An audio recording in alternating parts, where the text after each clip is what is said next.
Instagram, Facebook, யூடியூப்னு எதை திறந்தாலும் ரெண்டு விஷயம் தாங்க ட்ரெண்டிங்கா போயிட்டு இருக்கு. ஒன்னு வந்து அஜித் சார் செய்த செயல், இன்னொன்னு வந்து பாத்தீங்கன்னா விஜய் சார் செய்த செயல். இந்த ரெண்டு விஷயத்துக்குமான கம்பேரிசன் தான் நம்ம பண்ண போறோம்.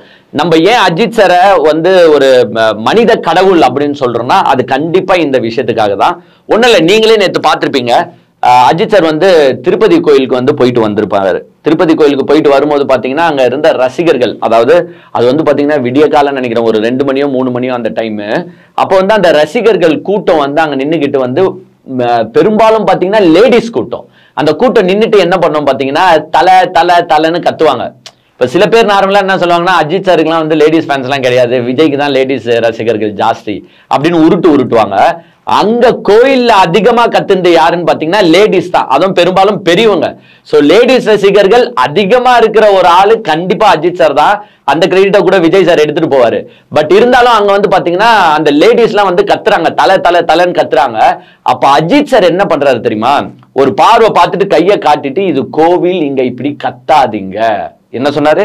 இது கோவில், இங்க இப்படி கத்தக்கூடாது அப்படின்ட்டு தாண்டி வராரு. திருப்பி வந்து அங்க இருக்கிறவங்க சில பேர் கத்துறாங்க. அப்புறமா வந்து கையை காட்டிட்டு வெளியில சைலண்டா போறாரு.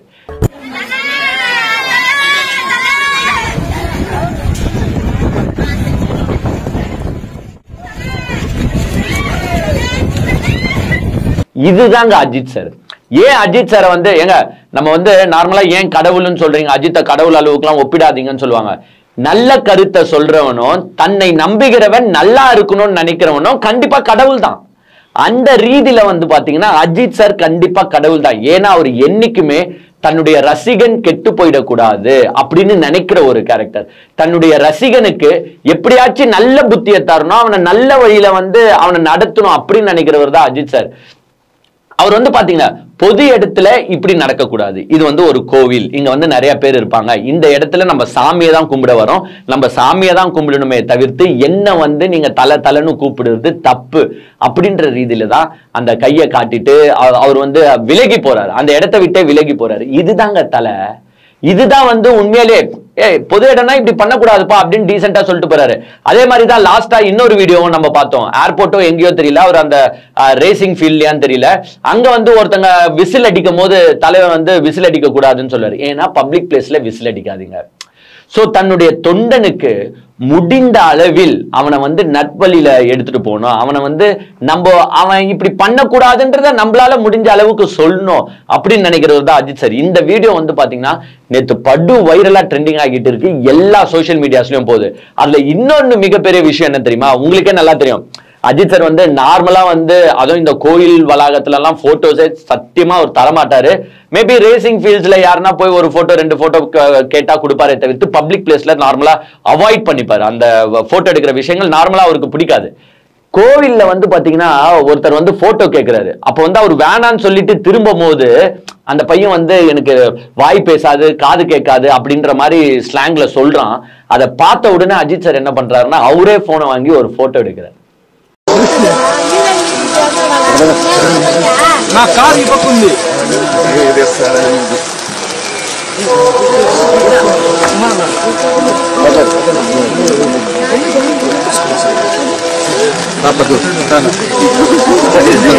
இதுதாங்க மனுஷன், இதுதான் அஜித் சார். அவருக்கு ஏன் நம்ம ரசிகரா இருக்கிறோம்னா இதுதான். ஒரு ஸ்பெஷலி டிசேபிள்டா இருக்காரு, அவருக்கு போட்டோ கொடுக்காம போனா நம்ம மனசு நம்மள குத்தம் அப்படின்றதுக்காக அங்க நின்று அவர் போனை வாங்கி போட்டோ எடுத்தாரு பாருங்க, அதுதான் தலை. அதுக்கப்புறமா எடுத்துட்டு உடனே போயிட முடியாதுல்ல, ஏன்னா ஒருத்தர் கூட எடுக்கிறத பாத்துட்டோம் அப்படின்னும் போது பக்கத்துல இருக்கிறவங்க இயற்கையா கேட்பாங்க. அப்போ வந்து இல்ல அவர் வந்து ஸ்பெஷலி டிசேபிள்டா அதனாலதான் அவர் கூட எடுத்தேன்னு நம்ம சொல்லக்கூடாது, அது அவரை இன்சல்ட் பண்ற மாதிரி இருக்கும். அதனால அங்க இருந்த இன்னொரு 2-3 பேர்கிட்டயும் வந்து போட்டோஸ் எடுக்கிறாரு. அப்புறமா ஒருத்தர் கிஃப்ட் தராரு, அந்த கிஃப்ட வந்து வாங்காம போறாரு, இது கோவில், இங்க இது பண்ணக்கூடாது அப்படின்னு சொல்றாரு. இதுதான் தலை. நான் வந்து என் ரசிகன் தெளிவா இருக்கணும், என் ரசிகன் நல்லவனா இருக்கணும், என் ரசிகனால மத்தவங்களுக்கு பிரச்சனை வரக்கூடாது, என் ரசிகனை என்னால முடிஞ்ச வரைக்கும் நான் நல்லா பாத்துக்கணும் அப்படின்னு நினைக்கிறது தலை. யாரு? அஜித் சார். அவர் அப்படியே தூக்கி இப்படி வைப்போம். இன்னொருத்தர் இருக்காரு, எதே உச்சத்துல இருந்து நான் வந்தேன் அப்படின்னு சொல்லிட்டு ஒருத்தர் சுத்தின்னு இருக்காருல்ல, அதான் தாவேகாவோட தலைவர் விஜய் சார். அவர் வந்து பண்ண விஷயம் வந்து இன்னொரு சைடு ட்ரெண்டிங் ஆகிட்டு இருக்கு, அதுவும் நேத்து தான். அது என்ன ட்ரெண்டிங்னு பாத்தீங்கன்னா, நம்மளால 41 பேர் செத்து போயிருக்கான். நம்ம தான் ஒன் ஆஃப் த காரணம், மெயின் காரணமே நம்ம தான். நம்ம போனனாலதான் அந்த உயிரிழப்பு ஏற்பட்டுச்சு. அதுக்காக நம்ம ஒரு வருத்தம் தெரிவிக்கல, அதுக்காக நம்ம ஒரு சாரியும் கேட்கல, அதுக்காக நம்ம ஒரு பொறுப்பும் எடுத்துக்கல. சரி, எதுவுமே எடுத்துக்கல, பரவாயில்ல. நம்மளை பார்க்க வந்த ஒரு 41 பேர் செத்து இருக்கான், அவனை போய் கரூர்ல பாப்போன்ற எண்ணம் கூட அந்த தலைவருக்கு இல்லை, அந்த நடிகருக்கு இல்லை. அவர்லாம் கண்டிப்பா தலைவர் கிடையாதுங்க, நடிகருக்கு கூட வார்த்தை கிடையாது. ஒரு 41 பேர் இறந்திருக்கான். அவங்க சமாதிக்கு போயிட்டு, சில பேர் புதைச்சிருப்பாங்க, சில பேர் எரிச்சிருப்பாங்க. சரி, அவங்க வீட்டுக்கு போயிட்டு அவங்க போட்டோக்கு ஒரு மாலை போடுறது என்னங்க? எங்க 1 மாசம் ஆயிடுச்சு. அவன் கத்தி கேட்டுட்டு இருந்தான், எப்பா தயவு செஞ்சு போய் அந்த மக்களை பாரு, அவங்க குடும்பத்தினர்கிட்ட நலம் விசாரி அப்படின்ட்டு எவ்வளவோ பேர் கேட்டாங்க. ஆனா சார் போல. அவரு என்ன பண்றாரு சார்னா, அங்க இருந்த 41 பேரை, எது தன்னுடைய ரசிகர்களை, இழந்த குடும்பத்தினரை, நீங்க வாங்க, உங்களுக்கு மகாபலிபுரத்துல நான் ரூம் புக் பண்றேன், மகாபலிபுரத்துக்கு நான் வந்துடுறேன், அங்க நீங்க வந்தீங்கன்னா நான் உங்களுக்கு ஆறுதல் தரேன். இது எப்படி தெரியுமா இருக்கு? எல்லாருமே கடவுளை பார்க்க, கடவுள் யாருன்னா யார் வீட்டுக்குன்னா போயிருக்கா? கடவுள் யார் வீட்டுக்கும் போவாது. நம்ம தானே கடவுளை பார்க்க போவோம். வாங்க, நான் கடவுள், என்ன பார்க்க நீங்க வர மாட்டீங்களா அப்படின்னு கூப்பிட்டு 41 பேருக்கும் ஆறுதல் என்னமோ டிஃபன் பாக்ஸ்ல போட்டு பார்சல் பண்ணி அனுப்புற மாதிரி பார்சல் பண்ணி அனுப்பியிருக்காரு. இதெல்லாம் கொஞ்சம் நியாயமா? அந்த ரசிகர்கள் கொஞ்சமாச்சு மனசாட்சி இருக்கா? ஒரு நல்ல மனுஷன் இப்படி பண்ணுவானா? எங்க ஒரு தலைவனை விட்டுருங்க, ஒரு நல்ல மனுஷன், சாமி சத்தியமா சொல்லுங்களேன், யாருதான் இப்படி பண்ணுவாங்களா? ஏங்க நான் ஒரு வீடியோ பார்த்தேன், அதுல ஒருத்தர் அந்த வாக்கர் இருக்கும் பாத்தீங்களா, அந்த வாக்கர்ல அவர் கால் அடிபட்டு இருக்கு போல, அந்த சம்பவத்துல பாதிக்கப்பட்டவர் கால் அடிபட்டு இருக்கு போல, அவரை பஸ்ல ஏத்தி கூப்பிட்டு வராங்க, அவர் நொண்டிக்கிட்டு நந்து வராரு. எங்க கால் அடிப்பட்டவனை நம்ம தாங்க ஒண்ணு ஹாஸ்பிட்டல்ல போய் பார்க்கணும், இல்ல வீட்டுல போய் பார்க்கணும். ஆனா அவனை பார்சல் பண்ணி கூப்பிட்டு வாங்க, அவன் என்கிட்ட ஆறுதல் வாங்கிட்டு போட்டோம் அப்படின்னு சொல்றது என்ன மாதிரி மைண்ட் செட்டுங்க? ஏன்னா இறந்து போன குடும்பத்தை கூப்பிட்டு ஆறுதல் கொடுத்த அப்புறம் என்னங்க இதெல்லாம்? இது ஆக்சுவலா பாத்தீங்கன்னா உலக வரலாற்றிலே யாருமே இது மாதிரி பண்ணிருக்க மாட்டாங்க. இதே ஹையஸ்ட் சேஃப்டி உடைய டொனால்ட் ட்ரம்ப் இருந்தா கூட போய் அந்த வீட்டுல போய் பார்த்திருப்பாரு. மோடியா இருந்தாலும் அந்த வீட்டுல போய் பார்த்திருப்பாரு. இவரு என்னங்க உச்சத்துல இருந்த ஒரு 41 குடும்பத்தை போய் பார்க்க முடியலங்க. ஏங்க நம்மளால இறந்து போயிருக்கான், அந்த ஒரு ஃபீலிங் இருக்கா இல்லையா பாத்தீங்களா? அதனாலதான் சொல்றோம், அஜித் சார் தமிழ்நாட்டுக்கு கிடைத்த பொக்கிஷம், விஜய் சார் தமிழ்நாட்டுக்கு கிடைத்த விஷம். ஒரு தொண்டனையாச்சு நல்வழிப்படுத்துறாரா? எல்லாமே சினிமா ஆக்டிங் மாதிரி பண்ணுறது, வேற ஒன்றும் கிடையாது. அந்த குடும்பத்தை நேற்று கூப்பிட்டு உட்கார வச்சார்ல, 41 குடும்பத்தை கரூர்ல இருந்து இறக்கிட்டாங்க. அதை ஒருத்தர் ஒரு அழகா ஒரு வீடியோ போட்டிருந்தாங்க, ஏஐ வீடியோங்க, சூப்பரா இருந்துச்சு அந்த வீடியோ. அந்த வீடியோ எப்படின்னா, அந்த மாச்சரியில இருக்கிற பாடிஸ்லாம் அப்படியே லைனா கரூர்ல இருந்து கிளம்பி சென்னைக்கு வர மாதிரியோ மகாபலிபுரத்துக்கு வர மாதிரியோ, அப்போ நம்ம ஆள் பரமபித்தாவை பாட்டு கேட்டுட்டு இருந்த மாதிரியும், அப்புறமா நன்றியை சொல்லிட்டு அழுதுற மாதிரி சீன் போட்டுட்டு, அப்புறமா அப்பா எப்படியோ ஒரு வேலை முடிஞ்சிச்சுரா சாமி அப்படின்ற மாதிரி ஒரு வீடியோ இருந்துச்சு. சூப்பரா எடுத்திருந்தாங்க. அதுதான் உண்மை கள நிலவரம். 41 பேரை கூப்பிட்டாராம்.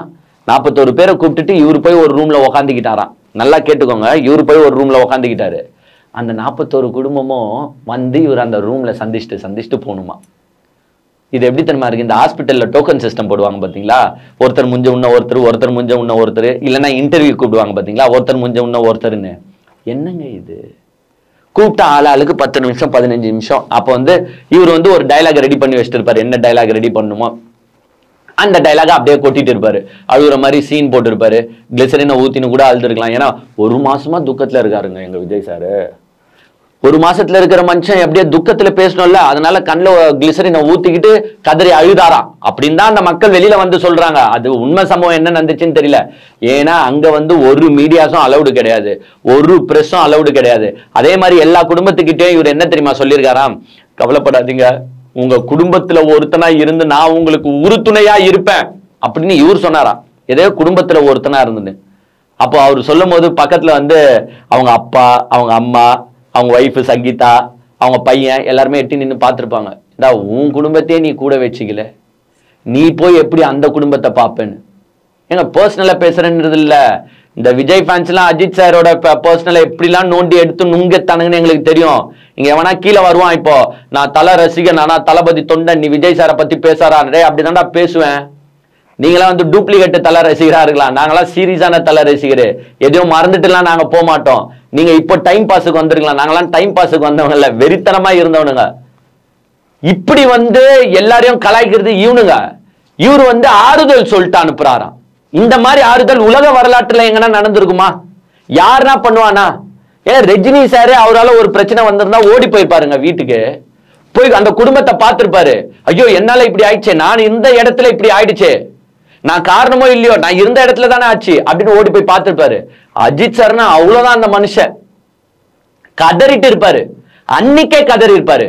கரூரை விட்டு போயிருந்திருக்க மாட்டாரு அஜித் சார். ஆனா இவரு ஓடி போய் ஒளிஞ்சுக்கிட்டு கட்சிக்காரன்லாம் 15 நாள் 16 நாள் ஆள் அட்ரஸை காணும். ஆன்டிசிபேட்டரி பெயில் அப்ளை பண்ணிட்டு எங்கேயோ ஓடி போய் கொகையில ஒழிஞ்சாங்களா இல்ல அணில் மாதிரி மண்ணுல தோண்டி புதஞ்சாங்களான்னு கூட தெரியல. இவ்வளவும் பண்ணிட்ட இந்த கட்சி இன்னுமே இவங்க பின்னாடி இளைஞர்கள் போயின்னு இருக்கானுங்க, அவருக்கு சப்பக்கட்டு கட்டுறானுங்க. எவனா ஒரு கேள்வி கேட்கறானா, ஏன் விஜய் சார் இப்படி பண்ணலாமா, மக்களை நீங்க இங்க வர வச்சு பார்க்கலாமா அப்படின்னு கேள்வி கேட்கலாமா இல்லையா? அதுல அந்த ஃபேமிலிஸ் இப்போ வீட்டுக்கு வந்துட்டாங்க. முன்னாடியே சொல்லி அனுப்பிட்டு இருப்பாங்க போல அந்த ஃபேமிலிஸ் கிட்ட, எங்க நீங்க இது பேசணும், ஏன்னா எந்த பேச்சுமே நீங்க இங்க இருந்து கிளம்புற வரைக்கும் பேசாதீங்க, எல்லாமே வீட்டுக்கு போயிடுங்க. வீட்டுக்கு போனோம்னா உங்களை இந்த மீடியா சும்மா விடாது. எப்படின்னா உங்களை துருவி துருவி துருவி கேள்வி கேட்பாங்க. கேள்வி கேட்கும் போது நீங்க இந்த பதில சொல்லுங்க அப்படின்னு எல்லாரும் ஒரே மாதிரி பேசுறாங்க. அதாவது என்ன தெரியுமா, அவரு கதறி கதறி அழுதாரு, எங்க கால்ல எல்லாம் விழுந்துட்டாரு. யார் அவங்க சொல்றாங்க, எங்க கால்ல எல்லாம் விழுந்துட்டாரு. அப்புறமா பாத்தீங்கன்னா அவர் தனியா தான் இருந்தாரு, கூட ஒரு பவுன்சர் இல்ல, கூட ஒரு பிஏ இல்ல. நாங்க 8 பேர் போனோம், 8 பேர் நினைச்சிருந்தா அவர் அடிச்சிருக்கலாம், ஆனா அந்த பயம் இல்லாம தான் அவர் இருந்தாரு. உள்ளார யாருக்கும் அவங்களுக்கு இடம் இல்லை. அவருக்கு பாடி கார்டோ செல்லோ வீடியோவோ எச்சொலியும் கிடையாது அவர்கிட்ட. நாங்க போய் அவர் அடிச்சா கூட யாரும் கேட்க கூட ஆள் கிடையாது. அவர் தனியாக ஒரு ரூம்ல இருந்தாரு. இதில் ஒவ்வொரு ஃபேமிலியாக இப்போ நம்ம எங்கள் ஃபேமிலியிலேருந்து நாங்கள் 8 பேர் போயிருந்தோம். நாங்கள் 8 பேருமே போய் பார்த்தோம். அந்த ரூமில் அவர் ஒருத்தர் மட்டும்தான் இருந்தார். ஒரு பாடி கார்டு இல்லை, ஒரு செக்யூரிட்டி ஆஃபீஸர் இல்லை, அவருக்கு பிஏ அசிஸ்டன்ட் இந்த மாதிரி யாருமே கூட இல்லை. நாங்கள் 8 பேர் சேர்ந்து அவர் அடிச்சுனா கூட அந்த இடத்துல அவரை காப்பாற்றுக்காக ஆக முடியாது. இதை நாங்கள் நம்பணும். விஜய் சார் தனியாக இருந்தார்.